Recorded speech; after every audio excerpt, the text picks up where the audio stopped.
Hello friends, आप सभी का स्वागत है आज की इस वीडियो क्लास में। और आज की इस वीडियो क्लास में हम लोग लुसेंट का ऑब्जेक्टिव बुक जो है उसमें हिस्ट्री को कर रहे हैं। और आज हम लोग चैप्टर नंबर 17 पढ़ने वाले हैं, जो कि है यूरोपियों का आगमन। चलिए शुरू करते हैं पहले प्रश्न के साथ।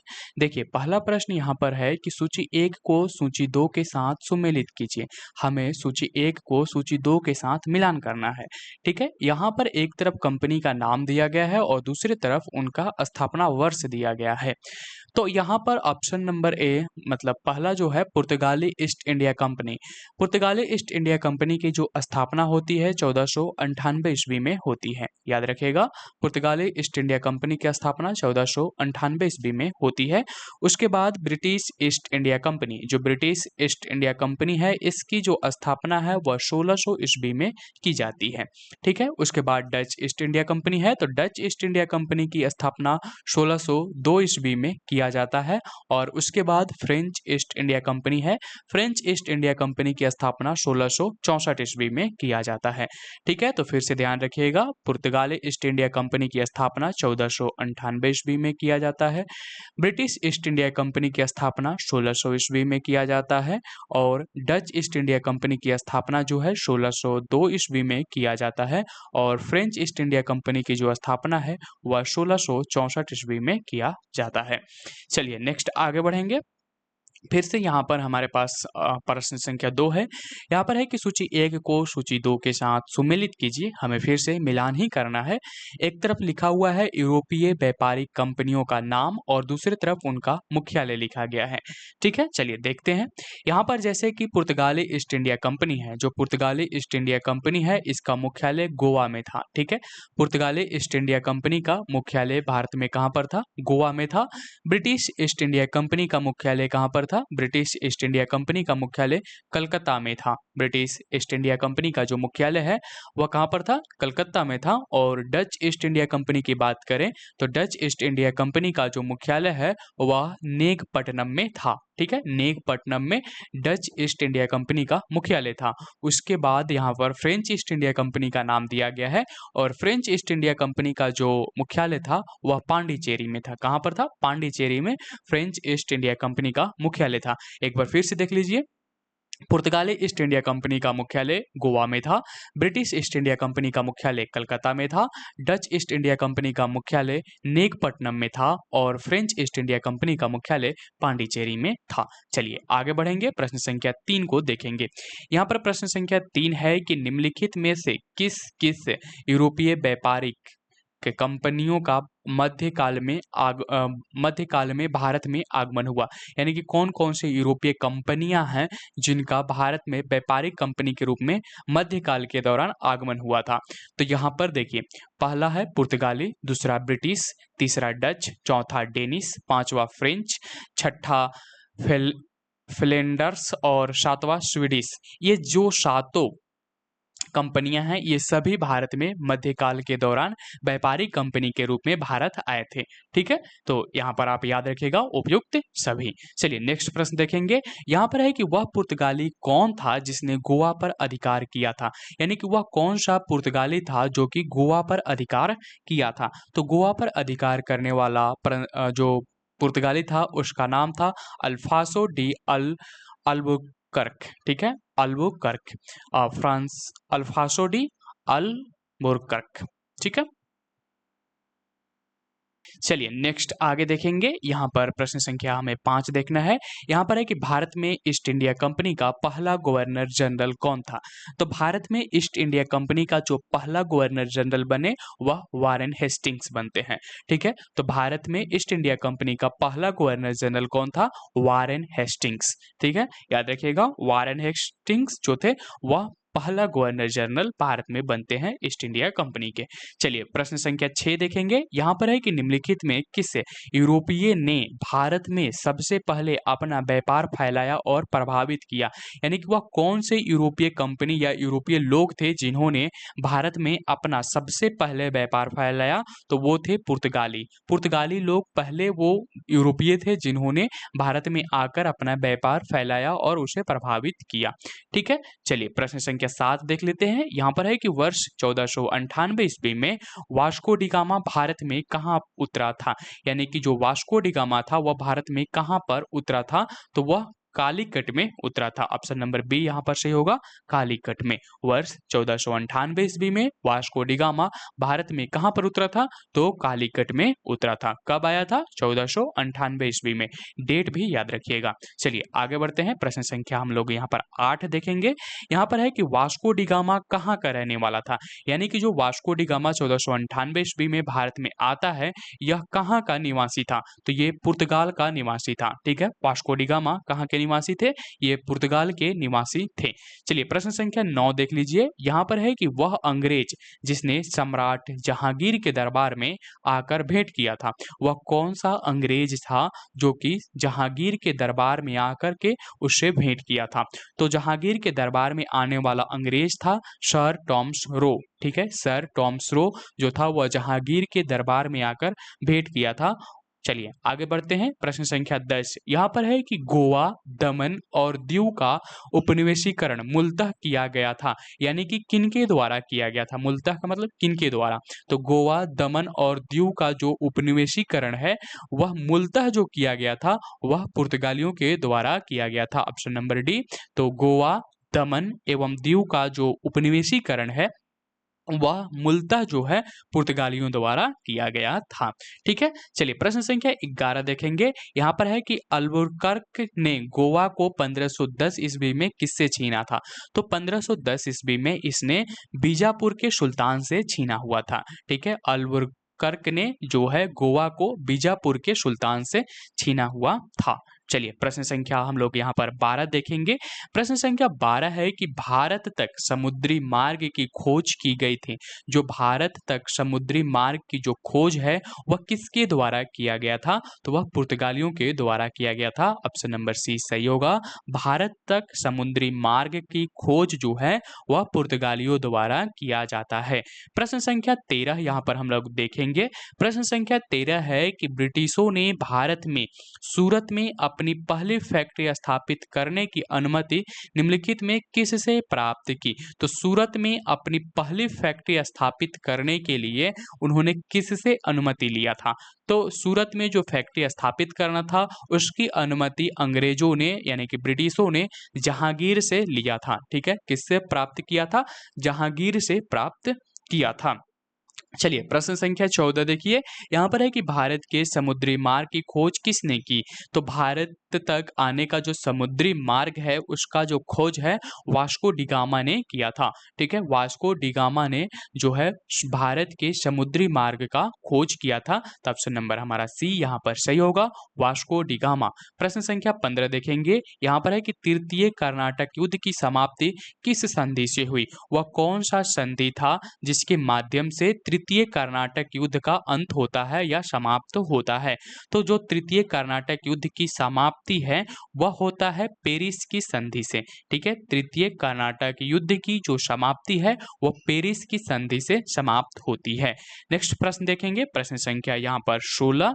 यहाँ पर 16 है कि पुर्तगाली व्यापारिक कंपनी के भारत आगमन का सरप्रमुख उद्देश्य था, यानी कि जो पुर्तगाली व्यापारिक कंपनी था उसे भारत आने का सरप्रमुख उद्देश्य क्या था, उसका प्रमुख उद्देश्य मतलब क्या कारण था कि वो भारत आए थे, तो उसका प्रमुख उद्देश्य था काली मिर्च एवं अन्य मसालों के व्यापार पर एकाधिकार प्राप्त करना।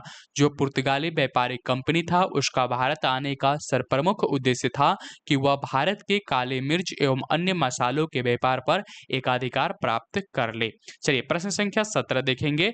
जब 17 मई 1498 ईस्वी में वास्को डी गामा कालीकट में उतरा तो किसने उसका स्वागत किया, यानी कि जब वास्को डी गामा 17 मई 1498 ईस्वी में कालीकट में उतरा था तो उसका स्वागत किसने किया, तो उसका जो स्वागत किया गया था वह कालीकट के राजा जमोरिन ने किया था। ठीक है, तो वास्को डी गामा का स्वागत कालीकट में किसने किया था, जमोरिन ने किया था। जमोरिन कौन था, कालीकट के राजा थे। चलिए प्रश्न संख्या 18 देख लेते हैं। यहाँ पर है कि पुर्तगालियों ने भारत में सर्वप्रथम कहाँ फैक्ट्री स्थापित की, जो पुर्तगाली लोग थे उन्होंने भारत में सर्वप्रथम जो फैक्ट्री स्थापित की थी वह कालीकट में ही किया था। ठीक है, तो यहाँ पर पुर्तगालियों ने भारत में सर्वप्रथम कहाँ फैक्ट्री स्थापित की, तो वह कालीकट में करते हैं।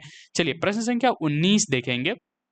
यहाँ पर है कि 1717 ईस्वी में, प्रश्न संख्या 19 देखना है हमें कि 1717 ईस्वी में निम्नलिखित में कौन से मुगल सम्राट ने अंग्रेजों की ईस्ट इंडिया कंपनी को भारत में व्यापार पर विशेषाधिकार प्रदान करने का फरमान जारी किया। तो यहाँ पर कौन सा मुगल सम्राट था जिन्होंने अंग्रेजों की ईस्ट इंडिया कंपनी को भारत में व्यापार करने का विशेषाधिकार प्रदान करता है, यानी कि हमें उस मुगल सम्राट के बारे में बताना है, उस मुगल सम्राट का नाम बताना है जिन्होंने अंग्रेजों को यह अधिकार देता है, विशेष अधिकार देता है भारत में व्यापार करने का।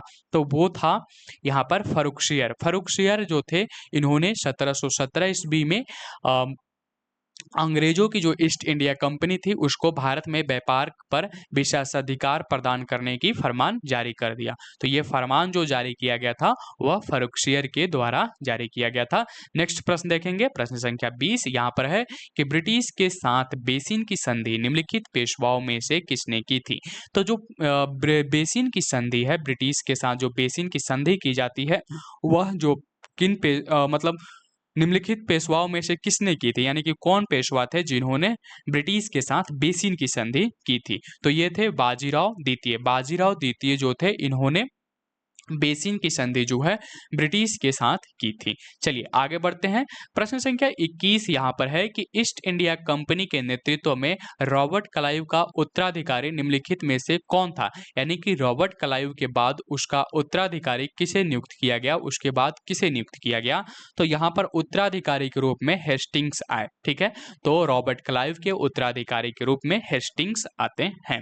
चलिए प्रश्न संख्या 22 देख लेते हैं। प्रश्न संख्या 22 है कि किस पुर्तगाली गवर्नर ने नीले पानी की नीति ब्लू वाटर पॉलिसी अपनाई।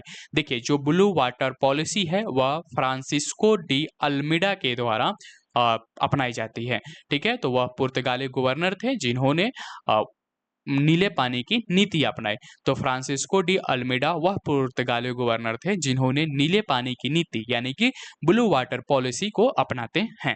चलिए प्रश्न संख्या 23 देखेंगे। प्रश्न संख्या 23 है कि किससे भारत में पुर्तगाली साम्राज्य का वास्तविक संस्थापक कहा जाता है, यानी कि वह कौन है जिसे भारत में पुर्तगाली साम्राज्य का, हम बात कर रहे हैं पुर्तगाली साम्राज्य का वास्तविक संस्थापक कहा जाता है। देखिए जो पुर्तगाली साम्राज्य का वास्तविक संस्थापक है वह अल्फासो डी अल्बुकर्क को कहा जाता है। ठीक है, फ्रांसिस्को अल्फासो डी अल्बुकर्क को जो है वास्तविक संस्थापक माना जाता है।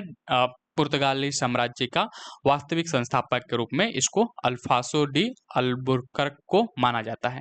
ठीक है, अल्बुकर्क ने बीजापुर के किस सुल्तान से गोवा को छीना था। तो ये जो गोवा को छीना गया था, ठीक है, ये छीना गया था यूसुफ आदिल शाह के से। ठीक है, चलिए आगे बढ़ते हैं। प्रश्न संख्या 25 देखेंगे। यहाँ पर है कि पुर्तगाली उपनिवेश का प्रथम गवर्नर भारत में कौन था।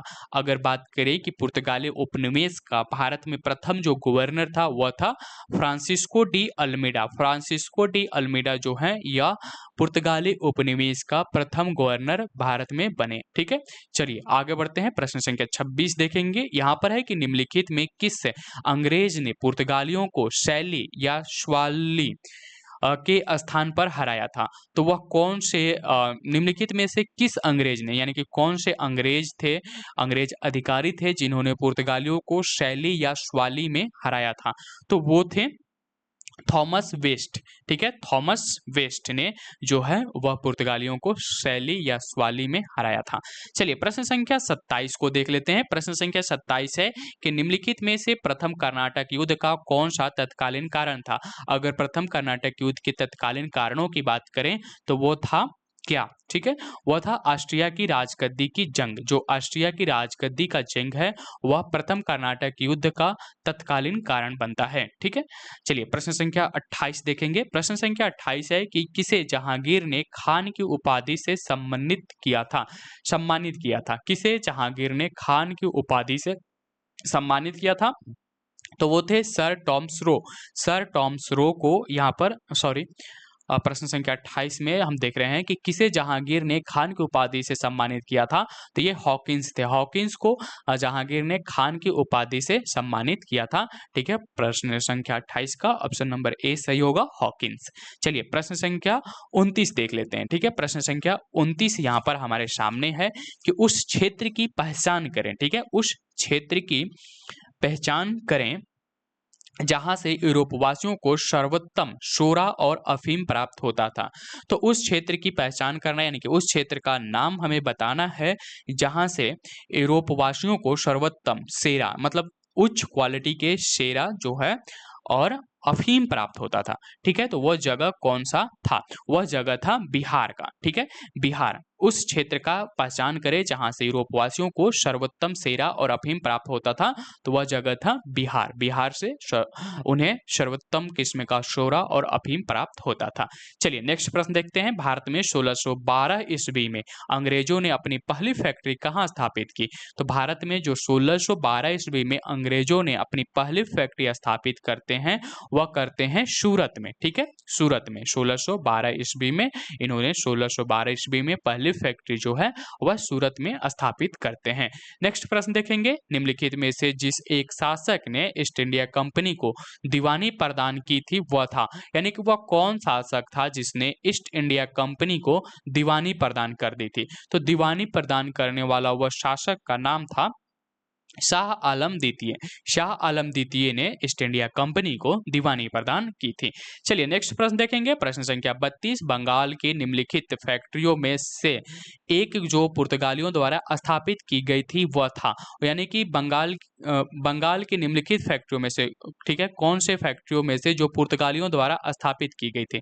तो पुर्तगालियों द्वारा जो स्थापित फैक्ट्री थी वह हुगली थी। ठीक है, हुगली नदी पर स्थापित या हुगली में स्थापित जो फैक्ट्री थी। चलिए आगे बढ़ते हैं। प्रश्न संख्या यहाँ पर हम लोग 33 देख लेते हैं। प्रश्न संख्या 33 और प्रश्न संख्या 33 है कि एक द्वीप पर निर्मित भारत का बड़ा नगर है। देखिए, एक द्वीप पर निर्मित अगर भारत की बड़ा नगर की बात करें तो वह मुंबई है। मुंबई जो है एक द्वीप पर निर्मित भारत का बड़ा नगर है। चलिए प्रश्न संख्या 34 देख लीजिए। प्रश्न संख्या 34 है कि भारत में तंबाकू के प्रचलन का श्रेय किसे जाता है? जो तंबाकू भारत में प्रचलित है इसका जो श्रेय जाता है वह किसे जाता है? तो वह पुर्तगालियों को जाता है। ठीक है, तो भारत में तंबाकू के प्रचलन का श्रेय पुर्तगालियों को जाता है। देखिए यहाँ पर 35 है। प्रश्न संख्या 35 सूची 1 को सूची 2 के साथ हमें सम्मिलित करना है। ठीक है, प्रश्न संख्या हम लोग 35 देख रहे हैं।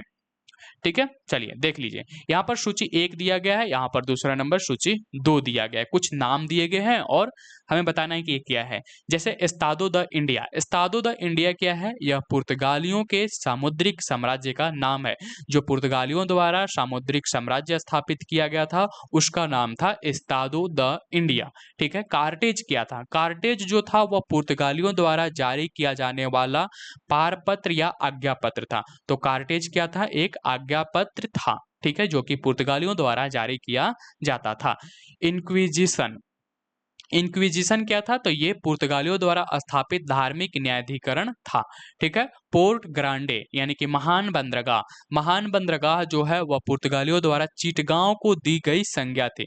तो चिटगांव को दी गई संज्ञा जो था वह क्या था? महान बंदरगाह यानी कि पोर्ट ग्रांडे। ठीक है, महान बंदरगाह की संज्ञा चिटगांव को दिया गया था पुर्तगालियों के द्वारा। तो इस तरह से आप इसे याद रखिएगा। प्रश्न संख्या अब हम लोग 36 की ओर बढ़ते हैं। प्रश्न संख्या 36 यहाँ पर है कि 18वीं सदी में भारत में लड़े गए युद्धों का निम्नलिखित में सही कालानुक्रम कौन सा है? कि 18वीं सदी में जो भारत में लड़े गए युद्ध थे उनका हमें कालानुक्रम दिखाना है कि कौन कौन कौन युद्ध किसके बाद हुआ था। तो यहाँ पर हम लोग देखते हैं सही क्रम जो है वह मिलाया गया है। ऑप्शन नंबर बी यहाँ पर अंबर युद्ध, उसके बाद पलासी का युद्ध, उसके बाद वांडीवास का युद्ध होता है और लास्ट में बक्सर का युद्ध होता है। तो ये सही कालानुक्रम के अनुसार दर्शाया गया है। अंबर युद्ध, उसके बाद पलासी युद्ध, फिर वांडीवास का युद्ध, फिर बक्सर का युद्ध। चलिए प्रश्न संख्या 37 देखेंगे। यहाँ पर है कि भारत में यूरोपीय शक्तियों के प्रवेश के संदर्भ में कौन सा कथन सही नहीं है? कौन सा कथन सही नहीं है? तो यहाँ पर यूरोपीय शक्तियों के प्रवेश के संदर्भ में जो ऑप्शन नंबर ए दिया गया है कि पुर्तगालियों ने 1499 ईस्वी में गोवा पर कब्जा किया था, ये जो कथन है ये सही नहीं है। चलिए प्रश्न संख्या 38 देखेंगे। अब यहाँ पर है कि भारत में फ्रांसीसियों ने अपना सबसे पहला कारखाना निम्न स्थानों में से कहाँ लगाया था? तो जो फ्रांसीसी थे इन्होंने अपना पहला जो कारखाना है वह कहाँ पर स्थापित किया था? तो ये सूरत में अपने कारखाना स्थापित करते हैं। तो भारत में जो फ्रांसीसी थे इन्होंने अपना पहला कारखाना जो है वह भारत में सूरत में लगाते हैं। चलिए प्रश्न संख्या 39 देख लेते हैं। यहाँ पर है कि भारत में पहले मुद्रण मशीन प्रिंटिंग प्रेस की स्थापना किसने की? देखिए जो प्रिंटिंग प्रेस की स्थापना की गई है वह पुर्तगालियों के द्वारा की गई है। ठीक है, पुर्तगालियों ने पहला मुद्रण मशीन यानी कि प्रिंटिंग प्रेस की स्थापना करते हैं भारत में। चलिए प्रश्न संख्या अब हम लोग 40 देख लेते हैं। यहाँ पर है कि यूरोपीय व्यापारिक कंपनियों के कारखाने फैक्ट्री होते थे। आखिर जो यूरोपीय व्यापारिक कंपनी थी उनके कारखाने क्या करते थे या उनका फैक्ट्री क्या होता था? तो उनका फैक्ट्री होता था भंडार गृह एवं उत्पादन केंद्र। ये जो दोनों थे ये यूरोपीय कंपनियों की कारखाने या फैक्ट्री कहलाते थे, भंडार गृह एवं उत्पादन केंद्र दोनों को। चलिए आगे बढ़ते हैं। यहाँ पर है कि पुर्तगाली उपनिवेशों गोवा, दमन एवं दीव को किस वर्ष जन आंदोलन के बल पर भारत सरकार ने भारतीय गणराज्य में विलय किया? तो ये जन आंदोलन के द्वारा 1900 जो है 1961 में, ठीक है, 1961 में इसे भारत में मिलाया गया। ठीक है, 1961 ईस्वी में। चलिए आगे बढ़ेंगे। प्रश्न संख्या यहाँ पर हम लोग देख रहे हैं 42। यहाँ पर है कि पुर्तगालियों की पहली फैक्ट्री कालीकट में 1500 ईस्वी में किसने स्थापित किया? तो जो पुर्तगालियों की पहली फैक्ट्री थी जो कि कालीकट में स्थापित किया गया 1500 ईस्वी में, उसे किसने स्थापित किया था? तो उसे स्थापित किया था पेड्रो अल्वारेज कैब्रल ने। ठीक है, पेड्रो अल्वारेज कैब्रल ने इसको 1500 ईस्वी में स्थापित किया था। ठीक है, चलिए आगे बढ़ते हैं। प्रश्न संख्या 43 देखेंगे। प्रश्न संख्या 43 है कि भारत से भारतीय वस्त्रों के प्रमुख निर्यात की वस्तु बनाने का श्रेय किसे जाता है? तो भारत से भारतीय वस्त्रों को प्रमुख निर्यात की वस्तु बनाने का जो श्रेय जाता है वो जाता है फ्रांसीसियों को। तो फ्रांसीसियों को यह श्रेय जाता है कि इन्होंने भारत से भारतीय वस्त्रों का प्रमुख निर्यात वस्तु बना दिया था इन्होंने। चलिए आगे बढ़ते हैं। प्रश्न संख्या 44 देखेंगे। यहाँ पर है कि डचों को भारतीय व्यापार से अलग करने में कौन सफल रहे? यानी कि डचों को भारतीय व्यापार से अलग यानी कि पृथक करने का श्रेय किसे जाता है? तो ये जाता है, प्रश्न संख्या हम लोग 44 देख रहे हैं, ये जाता है अंग्रेजों को। ठीक है, अंग्रेजों ने यहाँ पर क्या किया? डचों को भारतीय व्यापार से अलग कर दिया।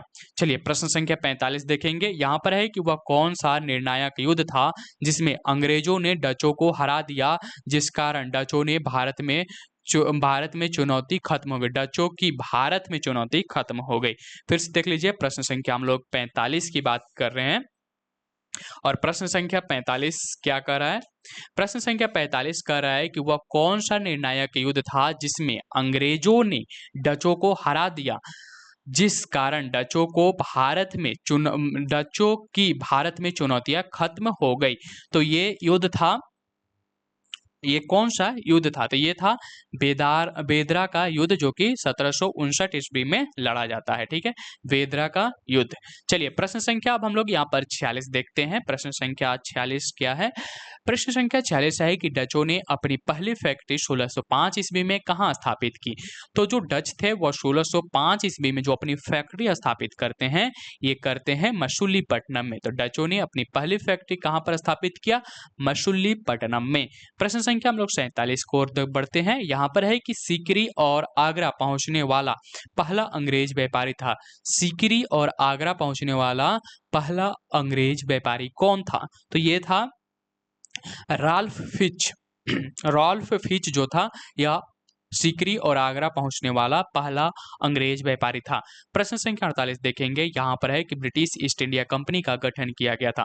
जो ब्रिटिश ईस्ट इंडिया कंपनी का गठन किया गया था वह मर्चेंट एडवेंचर्स यानी कि साहसिक व्यापारियों के नाम से जाने जाने वाले लंदन के कुछ व्यापारियों ने किया था।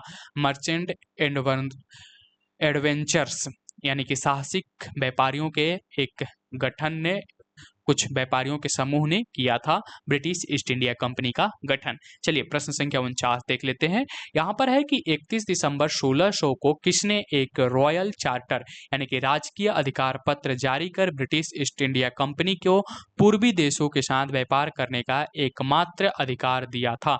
तो ऐसा करने वाला कौन था? तो ऐसा करने वाली थी रानी एलिजाबेथ ने। रानी एलिजाबेथ ने 31 दिसंबर 1600 को एक रॉयल चार्टर यानी कि राजकीय अधिकार पत्र जारी करती हैं और इसके माध्यम से उन्होंने ब्रिटिश ईस्ट इंडिया कंपनी को पूर्वी देशों के साथ व्यापार करने का एकमात्र अधिकार प्रदान करते हैं। यानी कि सिर्फ एकमात्र अधिकार ब्रिटिश की कोई भी कंपनी जाकर के ब्रिटिश ईस्ट इंडिया कंपनी के साथ प्रतिस्पर्धा नहीं करेगा। पूर्वी देशों के साथ सिर्फ ब्रिटिश ईस्ट इंडिया कंपनी ही व्यापार करेगा। इस जो रॉयल चार्टर था, राजकीय अधिकार पत्र था, उसका यही कहना था, कथन था। चलिए प्रश्न संख्या 50 देख लेते हैं। यहाँ पर है कि ब्रिटिश ईस्ट इंडिया कंपनी का प्रथम गवर्नर कौन था?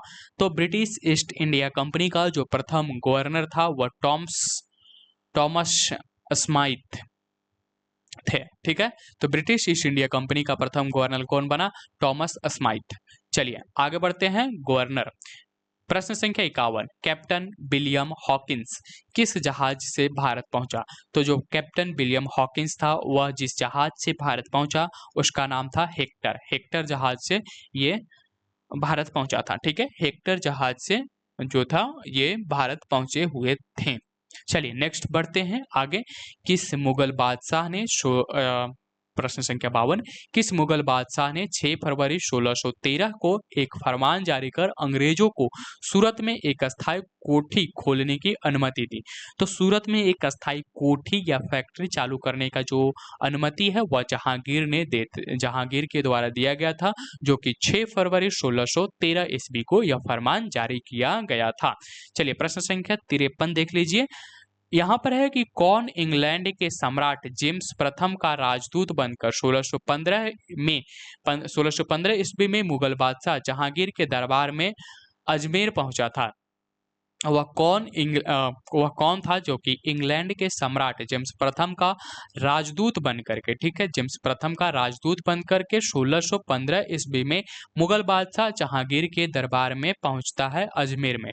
ठीक है, तो ये थे सर टॉमस रो। ठीक है, सर टॉमस रो जो है वह जेम्स प्रथम का राजदूत बनकर 1615 ईस्वी में मुगल बादशाह जहांगीर के दरबार में अजमेर पहुंचता है।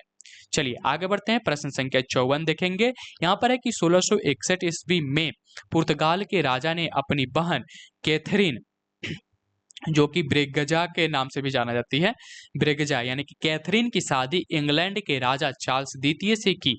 इस उपलक्ष्य में उसने कौन सा भारतीय द्वीप चार्ल्स द्वितीय को दहेज के रूप में दे दिया? तो ये द्वीप था जो वह बंबई था। ठीक है, बंबई का जो द्वीप बंबई जो है वह कैथरीन के विवाह पर चार्ल्स द्वितीय को दिया गया था। ठीक है, 1661 ईस्वी में पुर्तगाल के राजा ने अपनी बहन कैथरीन, ठीक है, कैथरीन के विवाह यानी कि शादी जो है इंग्लैंड के एक राजा चार्ल्स द्वितीय से करते हैं और इसके उपलक्ष्य में वह दहेज स्वरूप जो है वह बंबई को दे देते हैं। ठीक है, चलिए प्रश्न संख्या 55 देखेंगे। इंटरलोपर्स थे। इंटरलोपर्स क्या थे? तो जो इंटरलोपर्स थे ये अनाधिकृत व्यापारियों के रूप में समुद्रिक लुटेरे थे। ये अनाधिकृत व्यापारियों के रूप में समुद्रिक लुटेरे थे जो कि इंटरलोपर्स कहे जाते थे, इंटरलोपर्स के नाम से जाने जाते थे।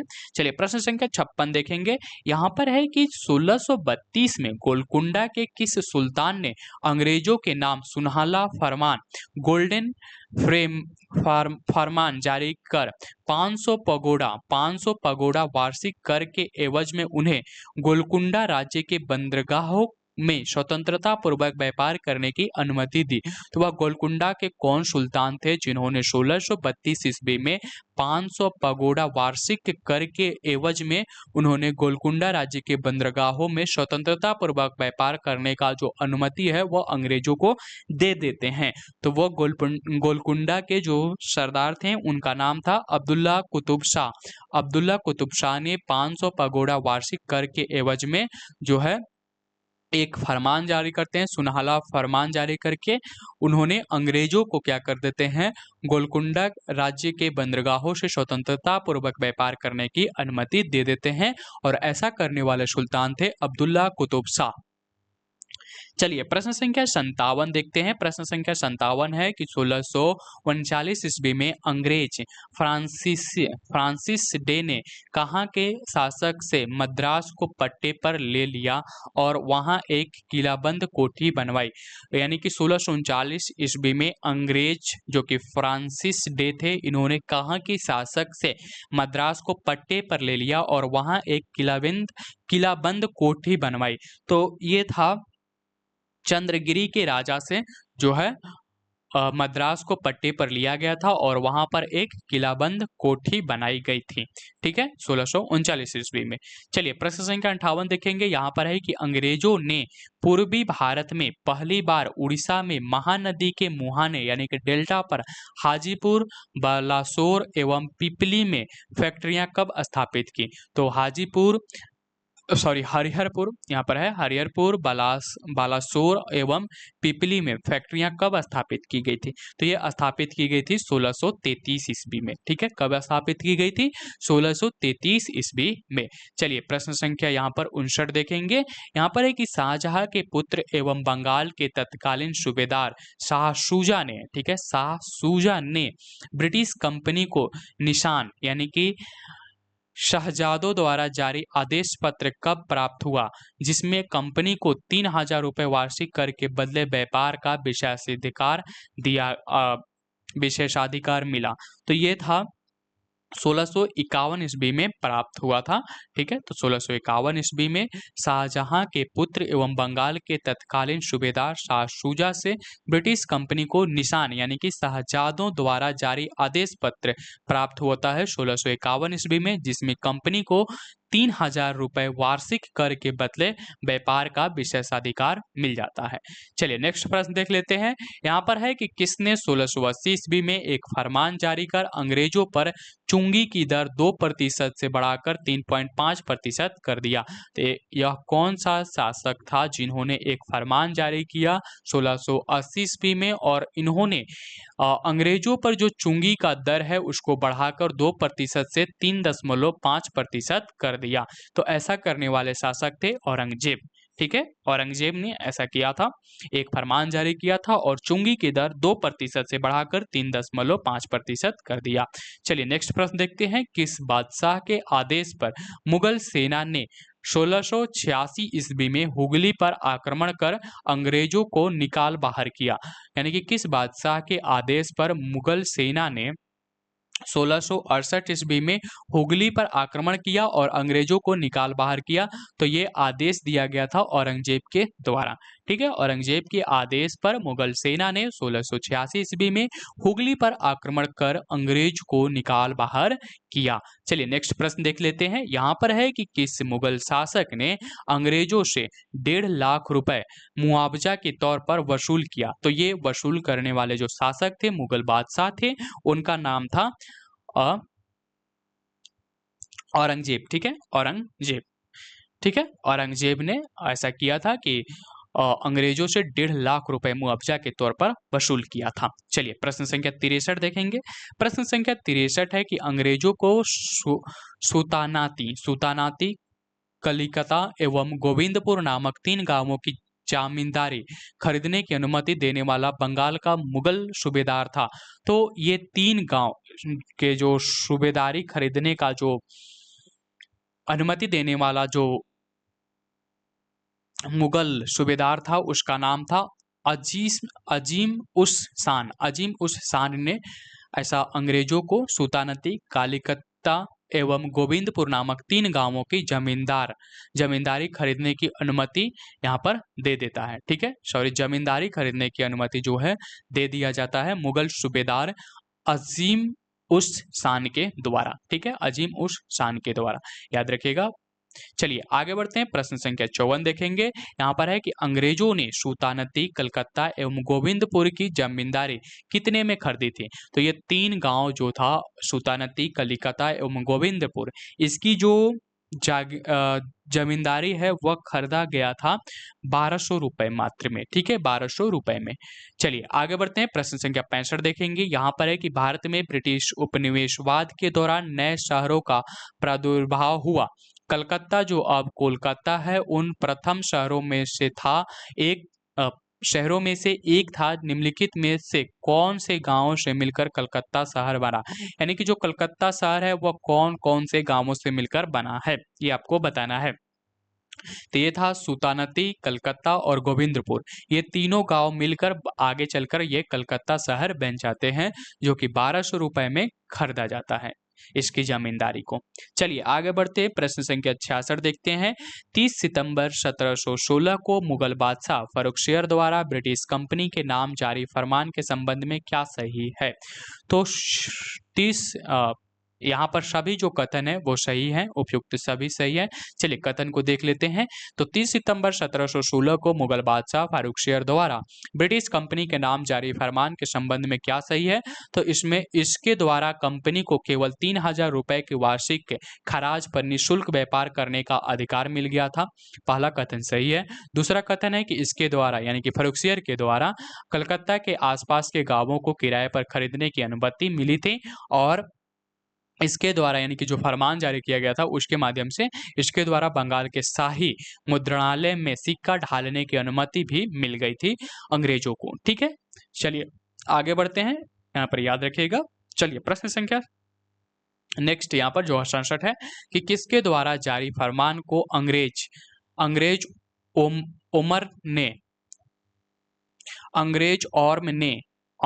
ऑर्म ने बंगाल में ब्रिटिश व्यापार का मेघना कार्ट बनाया। तो मेघना कार्ट जो बनाया गया था, ये बनाया गया था फारूकशेर द्वारा जारी जो फरमान था उसे।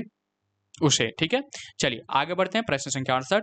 निम्नलिखित में से कौन अंग्रेज जहांगीर के समय में भारत नहीं आया था?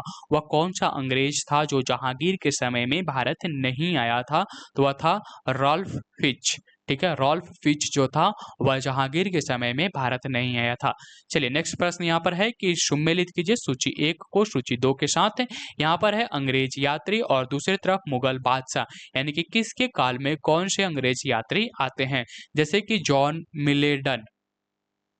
मिलेडन हॉल जो हैं ये आते हैं अकबर के जब अकबर मुगल बादशाह था उस समय।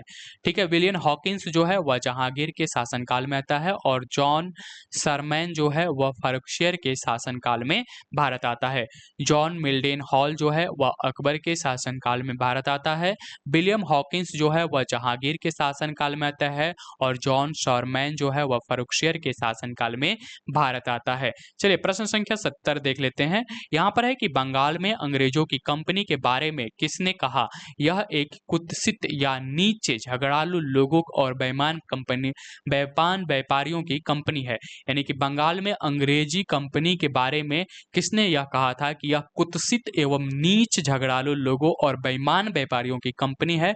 तो ऐसा जो कहने का काम किया था वह शाइस्ता खां ने किया था। शाइस्ता खां ने बंगाल में अंग्रेजों की कंपनी के बारे में कहा कि यह एक कुत्सित या नीच झगड़ालू लोगों और बेईमान व्यापारियों की कंपनी है। तो ऐसा शाइस्ता खां ने कहा था अंग्रेजी कंपनी के लेकर के। ठीक है, चलिए सुमेलित करना है हमें, यहाँ पर सूची 1 को सूची 2 में के साथ सुमेलित करना है। ये दरअसल स्थान बताना है कि कौन कहाँ पर स्थित है।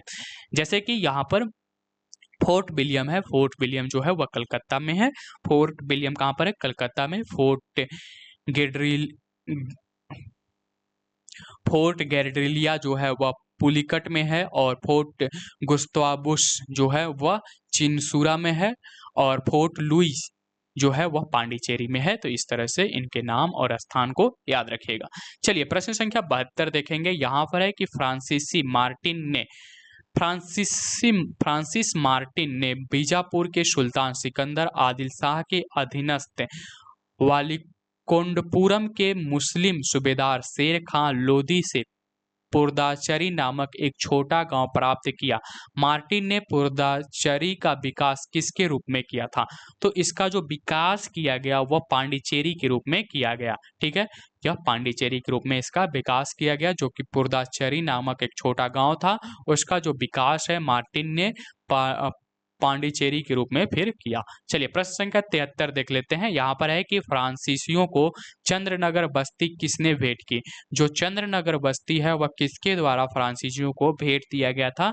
तो ये दिया गया था शाइस्ता खां के द्वारा। शाइस्ता खां ने फ्रांसीसियों को चंद्रनगर की बस्ती जो है वह भेंट की थी। चलिए प्रश्न संख्या 74 देख लेते हैं। प्रश्न संख्या 74 है कि मुगल बादशाह ने किसे नवाब की पदवी प्रदान की थी? जो मुगल बादशाह थे उन्होंने किसे नवाब की पदवी प्रदान की थी? तो वह था डुप्ले को। मुगल बादशाह ने डुप्ले को नवाब की पदवी प्रदान की थी। प्रश्न संख्या 75 देखेंगे। यहाँ पर है कि डुप्ले के संबंध में क्या सही है, यानी कि डुप्ले के बारे में क्या कथन सही है। तो यहाँ पर जो उपयुक्त कथन दिए गए हैं वह सभी सही हैं। चलिए देख लेते हैं। पहला कथन है कि वह पहला व्यक्ति था जिसने भारत में यूरोपीय साम्राज्य की नींव रखा। ठीक है, तो डुप्ले वह पहला व्यक्ति था जिसने यूरोपीय साम्राज्य का जो है नींव रखा था भारत में। दूसरा कथन उसके बारे में है कि उसने पहली बार यूरोपीय सेना को भारतीय राज दरबार में भारतीय खर्च पर नियुक्त करवाया था। तो दूसरा कथन उसके बारे में ये है कि यूरोपीय सेना को इसने भारतीय राज दरबार में भारतीय खर्च पर ही नियुक्त करवा दिया था। चलिए तीसरा कथन है कि उसने पहली बार वे हथकंडे प्रयोग किए जो भारत को जीतने के लिए अंग्रेजों के मार्गदर्शक बने। तो ये सभी जो कथन है ये डुप्ले के संबंध में सही साबित होते हैं। चलिए प्रश्न संख्या 76 देखते हैं। यहाँ पर है कि पांडिचेरी के गवर्नर जनरल बनने के पूर्व डुप्ले कहाँ का गवर्नर नियुक्त किया गया था? तो पांडिचेरी का गवर्नर जनरल बनने से पूर्व जो है डुप्ले जो है वह कहाँ का गवर्नर था? तो वह गवर्नर था चंद्रनगर का। ठीक है, डुप्ले चंद्रनगर का गवर्नर था पांडिचेरी का गवर्नर जनरल बनने से पहले। यहाँ पर है डुप्ले के बाद पांडिचेरी का गवर्नर जनरल कौन बना? तो डुप्ले के बाद जो पांडिचेरी का गवर्नर जनरल बना वह गोडेहू। ठीक है, गोडेहू जो था वह पांडिचेरी का गवर्नर जनरल बनता है डुप्ले के बाद, गोडेहू। चलिए प्रश्न संख्या 78 देख लेते हैं। प्रश्न संख्या यहाँ पर 78 हमारे सामने है कि फ्रांसीसियों के पतन का कारण था। आखिर जो फ्रांसीसी थे उनके पतन का क्या कारण था? ठीक है, हम लोग प्रश्न संख्या 78 देख रहे हैं। चलिए यहाँ पर फ्रांसीसियों के पतन का जो कारण है वो उपयुक्त सभी कारण यहाँ पर हैं। जितने भी कारण दिए गए हैं वो सभी फ्रांसीसियों के पतन का कारण बने। चलिए एक बार कारण को देख लेते हैं। जैसे कि पहला कारण है कि अंग्रेजों की नौसैनिक श्रेष्ठता एवं भारत के बाहर अंग्रेजों से व्यापारिक प्रतिद्वंद्विता जो है वह फ्रांसीसियों के पतन का कारण बना। एक तो भारत में नौसैनिक श्रेष्ठता थी, जो अंग्रेजों की जो नौसैनिक सेना थी वो श्रेष्ठ थे, और साथ ही साथ भारत एवं भारत के बाहर जो था वह अंग्रेजों से जो फ्रांसीसियों का व्यापारिक प्रतिद्वंद्विता था वो भी फ्रांसीसियों के पतन का कारण बना। नेक्स्ट यहाँ पर है कि फ्रांसीसी सरकार के समर्थन का अभाव। देखिए यहाँ पर जो फ्रांसीसी कंपनी थी उसका जो है समर्थन फ्रांसीसी सरकार बेहतर तरीके से नहीं कर रही थी। जिस तरह से छूट यहाँ पर ब्रिटिश या अंग्रेज कंपनी को मिल रहा था उस तरह से फ्रांसीसी सरकार फ्रांसीसी कंपनियों को नहीं दे रही थी। ठीक है, फ्रांसीसी कंपनी का दुर्बल संगठन, इनका जो संगठन था वह दुर्बल संगठन था, जबकि ब्रिटिश कंपनी या अंग्रेजों की जो कंपनी थी ब्रिटिश ईस्ट इंडिया कंपनी, उसका संगठन मजबूत व्यापारियों का एक संगठन था। चलिए नेक्स्ट प्रश्न देख लेते हैं। यहाँ पर है कि निम्नलिखित में कौन सा युद्ध निर्णायक युद्ध था जिसमें फ्रांसीसी हार गए और अंग्रेजों की सर्वोच्चता स्थापित हो गई। वह कौन सा युद्ध था जिसमें फ्रांसीसी क्या हो गए, हार गए और उसके बाद अंग्रेजों की सर्वोच्चता स्थापित हो जाती है? तो वह युद्ध था वांडीवास का युद्ध, जो कि 1760 ईस्वी में होता है। और इस युद्ध के हार जाने के बाद, यानी कि यह युद्ध फ्रांसीसी हार जाते हैं और अंग्रेजों द्वारा इस युद्ध को जीत लिया जाता है। और इस युद्ध के जीतने के पश्चात अंग्रेजों की जो है सर्वोच्चता स्थापित हो जाती है। ठीक है, चलिए आगे बढ़ते हैं। यहाँ पर प्रश्न संख्या 80 देखते हैं कि कौन सा युद्ध यूरोपीय आंग्ल फ्रांसीसी युद्ध का विस्तार नहीं है? वह कौन सा युद्ध है जो कि यूरोपीय आंग्ल फ्रांसीसी युद्ध का विस्तार नहीं था? तो वो था द्वितीय कर्नाटक युद्ध, जो कि 1749 से 1754 के बीच लड़ा गया। यह युद्ध जो है यूरोपीय आंग्ल फ्रांसीसी युद्ध का विस्तार बिल्कुल भी नहीं था। ठीक है, चलिए प्रश्न संख्या 81 देखेंगे। यहाँ पर है कि प्रथम कर्नाटक युद्ध की समाप्ति किस संधि से हुई? देखिए, प्रथम कर्नाटक युद्ध की जो समाप्ति है वह ए ला सापेल की संधि से होती है। ए ला सापेल की संधि के माध्यम से कर्नाटक युद्ध की क्या हो जाती है, समाप्ति हो जाती है। प्रश्न संख्या 82 देखेंगे। यहाँ पर है कि गोडेहू की संधि या पांडिचेरी की संधि 1754 में कौन सा युद्ध समाप्त हुआ? यानी कि गोडेहू की संधि, या जो कि जिसे पांडिचेरी की संधि के नाम से भी जाना जाता है, जो कि 1754 ईस्वी में होता है। और इस संधि के माध्यम से कौन सा युद्ध समाप्त होता है? तो इस संधि के माध्यम से द्वितीय कर्नाटक युद्ध की समाप्ति होती है। चलिए प्रश्न संख्या 83 देखेंगे। यहाँ पर है कि वांडीवास का युद्ध, वांडीवास का युद्ध जो कि 1760 ईस्वी में होता है, अंग्रेजों का नेतृत्व किसने किया था? यानी कि वांडीवास के युद्ध में अंग्रेजों का नेतृत्व किसके द्वारा किया गया था? ये वांडीवास का युद्ध जो है 1760 ईस्वी में लड़ा गया था।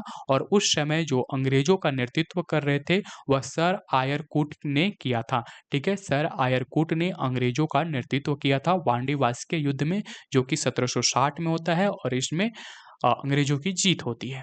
चलिए प्रश्न संख्या 84 देखेंगे। यहाँ पर प्रश्न संख्या 84 है कि कर्नाटक का तृतीय युद्ध किस संधि के फलस्वरूप समाप्त हुआ? यानी कि कर्नाटक का जो तृतीय युद्ध है वह किस संधि के माध्यम से समाप्त होती है? तो ये संधि था पेरिस की संधि। पेरिस की संधि के माध्यम से कर्नाटक का तृतीय युद्ध जो है वह समाप्त हो जाता है। प्रश्न संख्या 85 देखेंगे। यहाँ पर है कि फ्रांस की सरकार ने किस वर्ष भारत स्थित फ्रांसीसी बस्तियों का अधिकार भारत सरकार को सौंप दिए? यानी कि फ्रांस की सरकार ने किस वर्ष भारत स्थित फ्रांसीसी बस्तियों का जो अधिकार है वह भारत को सौंप दिया? तो वो था वर्ष 1954 ईस्वी का। ठीक है, वर्ष 1954 ईस्वी का वह समय था जिस समय फ्रांसीसियों ने, यानी कि फ्रांस की सरकार ने भारत स्थित फ्रांसीसी बस्तियों का अधिकार जो है वह भारत सरकार को सौंप देता है 1954 ईस्वी में। चलिए प्रश्न संख्या 86 देख लेते हैं। यहाँ पर है कि इतिहासकार मैकाले के अनुसार वह पहला व्यक्ति कौन था जिसने पहली बार अनुभव किया कि मुगल साम्राज्य के खंडहरों पर एक यूरोपीय साम्राज्य बनाया जा सकता है? यानी कि इतिहासकार मैकाले के अनुसार, यानी कि जो मैकाले थे उनके अनुसार यह अनुभव किया गया कि वह पहला व्यक्ति कौन था जिसने पहली बार यह अनुभव किया कि मुगल साम्राज्य के खंडहरों पर यूरोपीय साम्राज्य बनाया जा सकता है। तो वह व्यक्ति थे डुप्ले। डुप्ले ने यह अनुभव किया कि जो मुगल साम्राज्य समाप्त हो रही है, यानी कि मुगल साम्राज्य के पतन पर या खंडहरों पर एक यूरोपीय साम्राज्य बनाया जा सकता है। तो ये जो अनुभव या फिर ये जो सोच थी यह डुप्ले की सोच थी। चलिए प्रश्न संख्या 87 देखते हैं। प्रश्न संख्या 87 है कि निम्न यूरोपीय शक्तियों ने भारतीय व्यापार में समय समय पर प्रवेश किया। यानी कि भारतीय व्यापार में सबसे पहले कौन प्रवेश किया, उसके बाद कौन, समय समय पर, यानी कि इनका कालानुक्रम क्या था? तो देखिए, भारतीय व्यापार में सबसे पहले जो है वह पुर्तगाली लोग प्रवेश करते हैं, उसके बाद यहाँ पर अंग्रेज लोग प्रवेश करते हैं, उसके बाद डच लोग प्रवेश करते हैं और सबसे अंत में जो है वह फ्रांसीसी प्रवेश करते हैं। तो इस तरह से आप नंबर याद रखिएगा। पहले नंबर पर पुर्तगाली, दूसरे नंबर पर अंग्रेज, तीसरे नंबर पर डच और चौथे नंबर पर फ्रांसीसी। ठीक है, तो यहाँ पर हमारा ऑप्शन नंबर बी सही होगा 4 1 2 3। चलिए प्रश्न संख्या 88 देख लेते हैं। यहाँ पर है कि निम्नलिखित यूरोपियनों में से कौन सा एक स्वतंत्रता पूर्व भारत में व्यापार के रूप में सबसे अंत में आए। तो सबसे अंत में कौन आए थे? सबसे अंत में आए थे फ्रांसीसी व्यापारी के रूप में सबसे अंत में कौन आए? तो वह फ्रांसीसी आए थे। चलिए आगे बढ़ते हैं। प्रश्न संख्या 89 यहाँ पर है कि भारत का बादशाह उस समय कौन था जब ब्रिटेन की ईस्ट इंडिया कंपनी की स्थापना हुई थी। तो जब ब्रिटेन की ईस्ट इंडिया कंपनी की स्थापना हो रही थी उस समय की बात करें तो भारत का बादशाह था वो अकबर थे। ठीक है, अकबर उस समय राज कर रहे थे जिस समय ब्रिटेन की ईस्ट इंडिया कंपनी की स्थापना हुई थी। ठीक है, चलिए प्रश्न संख्या 90 यहाँ पर है कि 17वीं सदी के दौरान दक्षिण भारत में यूरोपीय व्यापारिक कंपनियों की सफलता के लिए निम्नलिखित में से कौन सा या कौन से कारण थे। यानी कि कौन सा कारण था जिसके वजह से 17वीं सदी के दौरान दक्षिण भारत में यूरोपीय व्यापारिक कंपनियों की सफलता हासिल हुई। ठीक है, क्या कारण था कि उन्हें दक्षिण भारत में यूरोपीय व्यापारिक कंपनियों को सफलता मिला। तो इसका कारण क्या था? इसका तीनों कारण था। पहला कारण यहाँ पर है कि दक्षिण में मुगल उतनी तादाद में नहीं थे जितनी उत्तर में। यानी कि जो मुगल बादशाह था या फिर मुगल का जो साम्राज्य था वह उत्तर में तो मजबूत था लेकिन दक्षिण में उतनी बढ़िया तरीके से नहीं थी। दूसरा यहाँ पर है कि विजयनगर राज्य 16वीं सदी के अंत में उखाड़ फेंका गया। 16वीं सदी के अंत में जो विजयनगर साम्राज्य था जो कि दक्षिण भारत में एक मजबूत राज्य के रूप में उभरा था उसे 16वीं सदी के अंत तक क्या कर दिया गया? उखाड़ फेंका गया। फिर उसके बाद है कि दक्षिण में अनेक छोटे और कमजोर राज्य स्थापित हुए थे जिसके वजह से यहाँ पर अंग्रेजों को ये आसानी हुई वहाँ पर अपने आप को विकसित करने में।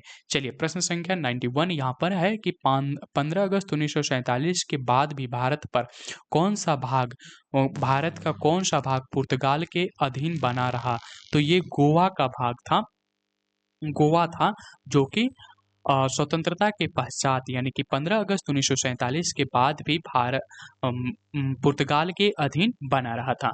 चलिए आगे बढ़ते हैं। यहाँ पर है कि पांडिचेरी जो कि वर्तमान में पुडुचेरी के संदर्भ में निम्नलिखित कथनों पर विचार कीजिए। हमें विचार करना है कि जो कि पांडिचेरी था उसे जो कि वर्तमान में अब पुडुचेरी के नाम से जाना जाता है उसके बारे में यहाँ पर कौन सा कथन उन कथनों के बारे में विचार करना है कि कौन सा कथन सही है या कौन सा कथन सही है। तो यहाँ पर हमारा केवल पहला कथन सही है कि पांडिचेरी पर कब्जा करने वाला पहला यूरोपीय शक्ति जो थे वह फ्रांसीसी थे। ठीक है, चलिए आगे बढ़ेंगे। प्रश्न संख्या 93 को देखेंगे। यहाँ पर है कि लंदन में ब्रिटिश ईस्ट इंडिया कंपनी के गठन के समय भारत का निम्नलिखित में से कौन सा बादशाह था। तो जब लंदन में ब्रिटिश ईस्ट इंडिया कंपनी का गठन हो रहा था उस समय भारत का जो बादशाह था उसका नाम क्या था। तो उसका नाम था अकबर। अकबर के समय ही जो है ब्रिटिश में ईस्ट इंडिया कंपनी का गठन हुआ था। चलिए प्रश्न संख्या 94 देखेंगे। वांडीवास का युद्ध 1760 में हुआ था। ये वांडीवास का युद्ध किसके बीच हुआ था। तो ये ब्रिटिश और फ्रेंच के बीच ब्रिटिश ने फ्रेंच को हराया यानी कि ब्रिटिश और फ्रेंच के बीच हुआ था जो कि 1760 ईस्वी में हुआ था। चलिए 95 यहाँ पर है कि मद्रास में इंग्लिश ईस्ट इंडिया कंपनी के अधिवास के स्थान को किस नाम से जाना जाता है। तो जो मद्रास में इंग्लिश ईस्ट इंडिया कंपनी के अधिवास के स्थान को किस नाम से जाना जाता है। तो उसको जाना जाता है फोर्ट सेंट जॉर्ज के नाम से जाना जाता है। फोर्ट सेंट जॉर्ज के नाम से जाना जाता है।